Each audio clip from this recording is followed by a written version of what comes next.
Hello and welcome to MissouriNet.com. I'm Bill Pollock, joined by Jason West, the communications director for MSHSAA. Jason, we made it through the summer. We found stuff to talk about, things to get covered up until we could get to the start of fall sports, and it's almost here.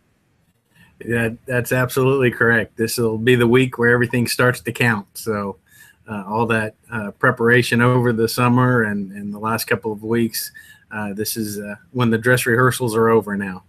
Well, all joking aside, I know for parents or students that might be watching this and you're taking time off over the summer, MSHSAA busy at work with different seminars and just getting ready for the next season. So certainly not to downplay your summer, Jason, because you guys work year-round and at some points during the summer, busier than in the school year, it seemed.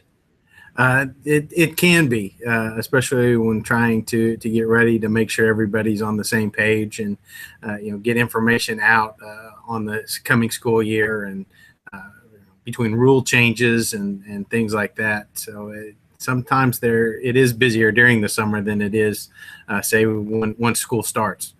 Well, we got a taste of high school sports this weekend.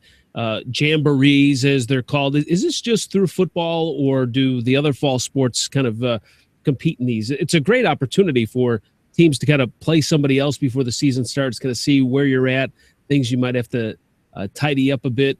Is this just limited to football, or how many schools and teams participate across the state? Actually, for a number of years, it was just limited to football, playing one jamboree or preseason scrimmage. But I believe it was 2 years ago, a bylaw was put in place and passed by the membership to allow all of the sports to be able to include a preseason scrimmage in their schedule. And so now volleyball can have these scrimmages. Basketball can in the winter, baseball in the spring, or softball in the fall can have these controlled scrimmages to begin the year to kind of give the athletes a chance to play against someone other than themselves and see where they're at and make any adjustments before the season actually starts. Now, does this count as one of the 14 practices that a student athlete must have in order to participate? Can they count this as a practice, or do those 14 need to be completed before this jamboree or a preseason game? Actually, for the preseason scrimmages, they only have to have 9 practices completed. The jamborees or the scrimmages cannot count as a practice and cannot be on the same day as a practice. So if, for instance, we did have some schools that this happened to with their football teams, Friday would have been their 9th practice. So they only had 8 completed. So they couldn't participate in the jamborees Friday night. Some may have been able to reschedule some things for Saturday, and they would have been fine. But you have to have 9 completed prior to participating, and it can't be the same day. I'm going to pick just a couple of interesting storylines with a couple of different sports, and then if there's any others that you can think of, certainly jump in. But with football, you've got in Class 4, Webb City. I believe it's 5 championships in a row, 6 of the last 7, a remarkable run. Sometimes you can get a class that's good, and you might have, some that join a varsity team and do well. But when you're talking about 6-7 years, I mean, that's like 2 classes worth where you're putting together championship caliber teams. It's amazing.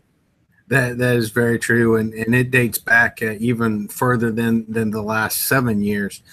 They've made quite a run there, and Webb City, along with Valley Catholic in St. Jen, have put together the most championships of any other schools in the state as well. So those are 2 programs, and between John Roderick at Webb City and Jed Yeager at Valley Catholic, those are 2 quality people too, and I think that's one thing that helps keep those traditions alive when you have the type of personnel leading the charge there, and those 2 gentlemen, and that says a lot for those programs as well.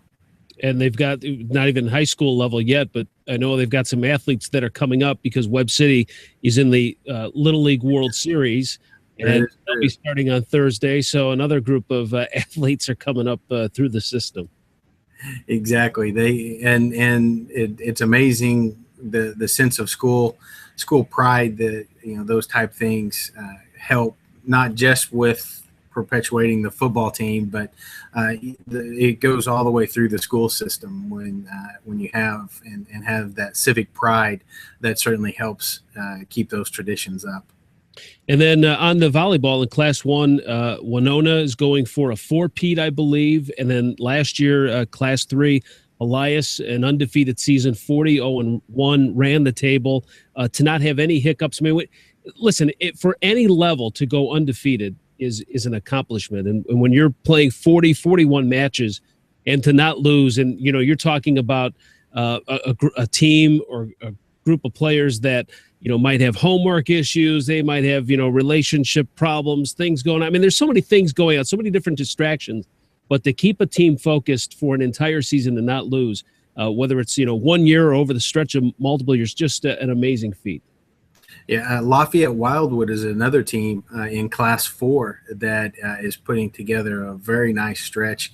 In fact, I believe it was 2 years ago, they went undefeated as well to win the MSHSAA title, and they did not even lose a set that whole season. So there's definitely all sports have those programs that are putting together some great runs, and those are 3 programs in volleyball that are definitely having those the right athletes at the right time.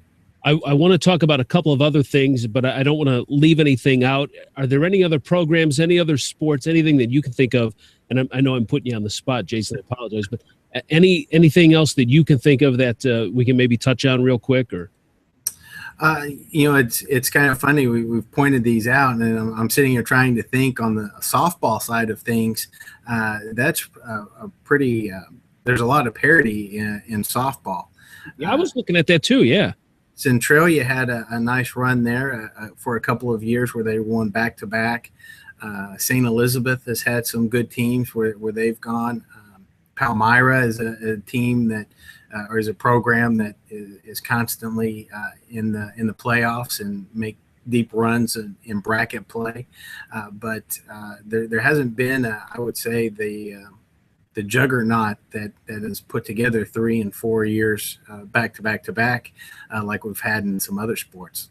And, I was just thinking about this. My theory behind that is, you can have groups of teams, and softball is a team sport, but I mean, it's really individualized, and you have to have pitching. And it's pretty tough for an area to come up with dominating pitchers year after year after year, where you can maybe have a group of 3 or 4 players who kind of build a team, and then a couple of them, you get a couple of young kids that come along and then they mature. And but it's hard when you've got one person in a very individualized position that has to perform at a high level. And now you take that and you multiply that over all the teams and all the classes and districts.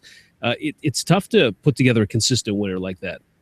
That's very true. And to have that one in the circle, it does mean a lot to have that one presence there that can be a dominating force. And it gives the offense confidence knowing that they can have an off day, and when they give up 1 run on defense, then it means something, and so they can go out and 2 runs will win you a game. That it helps on both sides, not just in the circle. All right, 2 more things that I want to cover. Let's talk about the football that's taking place this weekend in Columbia. Yeah, that's something that's kind of new that people are looking at, and having 3 games going on one day. There's been a couple of times that's happened in St. Louis where they've used the dome and have a little bit more control over the climate. But having all 3 Columbia high schools playing on the same day at the same place, that's going to be a pretty neat little thing. Yeah, our affiliate, KTGR out of Columbia, is going to be broadcasting that. We're going to talk with the guy who will be doing the play-by-play there, Matt Michaels, too. That'll be interesting. And you talked about possible delays. Let's talk about weather, because here we are. It's still summertime. We're still, this is basically mid-August, and we're starting high school sports. What's the policies on temperatures and heat? And I know, like, looking through this weekend, through middle of next week, it's supposed to be low 80s, but depending on the surface that you're playing on, that can certainly heat things up. So what are the parameters that you guys set for weather? And that's one thing, looking at facilities and venues, where you're at game time, and, keeping track of those temperatures during play and things like that is very important. And what we look at are the heat index.